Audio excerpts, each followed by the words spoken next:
What's going on, YouTube viewers? I am the Warthog 2000, and this would be part 2 of my thoughts on where Halo is right now. Last video I talked about, just the Halo series in general, Halo 1 through Reach, my opinions on it. And going through, I realized, I was talking about armor abilities a lot last video, especially how I hate armor lock, which, by the way, I am very impressed. This is a game of Elite Slayer, and anybody who plays Halo Reach on a regular basis knows that this is the game that whores out armor lock. I am very impressed that throughout this entire game, I did not see one person using armor lock. So kudos to the players to the other people I was playing against, because oh, and right here, if you're wondering what's going on, my controller just decided to give up on life, so I had to change the batteries. Anyway, so I was basically talking about the armor abilities and whatnot, and I realized I left two armor abilities out. I didn't really talk about them. Those would be the hologram and the active camo. So, figure, well, why not fix my mistake, and I'll spew out what I think on those. As far as hologram goes, I don't mind that one. It's a hologram. I really don't see anything game-breaking about it. I don't know why you would hate it. Like, if you fall for the hologram, first of all, it's hilarious when it actually works. And, that's your own fault, so I don't mind it so much. It's just a little decoy. There was a decoy, like a radar jammer type thing in Halo 3. And then active camo. This one I'm in between on, because I like the Halo 3 kind of active camo, where it didn't matter whether you moved or not, you were always pretty much completely invisible, whereas this one you have to be moving like at a very slow tiptoe pace if you want to, stay completely invisible. Also, it also acts as a radar jammer, and I don't like that. I know I just said, well, the radar jammer was in Halo 3, so whatever, but no, I'm sorry. Active camo should not jam radar. Like, it's bad enough that you got some guy who's perfectly invisible. You shouldn't have one. If you're going to have them both, they need to be two separate armor abilities. One, a radar scrambler, and an active camo. Don't put them into one. Alright, so that's out of the way, and now we can move on to what I really want to talk about, which is my hopes and expectations for Halo Combat Evolved and Halo 4. I mentioned before that I don't see armor abilities going away anytime soon, and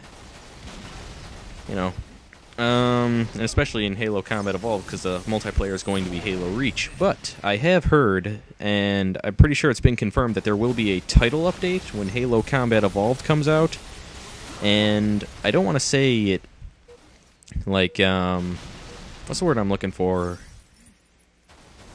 It doesn't, like, change the multiplayer to make it fit with Combat Evolved completely, but it's supposed to make it more like Halo Combat Evolved. I'm not entirely sure what they're doing with it, and my biggest concern was, obviously, like, Hemorrhage. Bungie redid Hemorrhage for Halo Reach, and anybody knows that because of the changes they made to the Spartans and the gameplay and all that, the map is too big and slow-paced unless you play like big team CTF. So I'm really curious to see what 343 does. Like, will the title update change maybe the speed of the Spartans, or I don't know, make it more like Halo 3 was, or will they be downsizing the map? So I'm really interested to see what the title update does and how they work out the maps.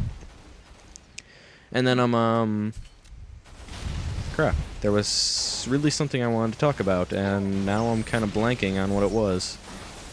I know it's my hopes and expectations, but I guess we'll move along to Halo 4. Yeah, that's what it is. Halo 4. I want to know what you guys think, because obviously at this point all we have to go on is we know that Master Chief wakes up at some point during the future. We don't know when, and Cortana's there, obviously. She's the one who wakes him up, and then he gets abducted by a giant Star Wars-looking spaceship. So I want to know what are your guys' thoughts on this? Do you think we will see the Covenant at all? Will there be elites? Will there be brutes, grunts, you know, all the good old enemies we know and love? Or will it be something completely different? Will we see the return of the Flood? Is it maybe a completely new race of aliens with a whole new hope? Or will they still be looking to activate the Halos? I don't know. I mean, I'm really curious to see what it is they do with Halo 4.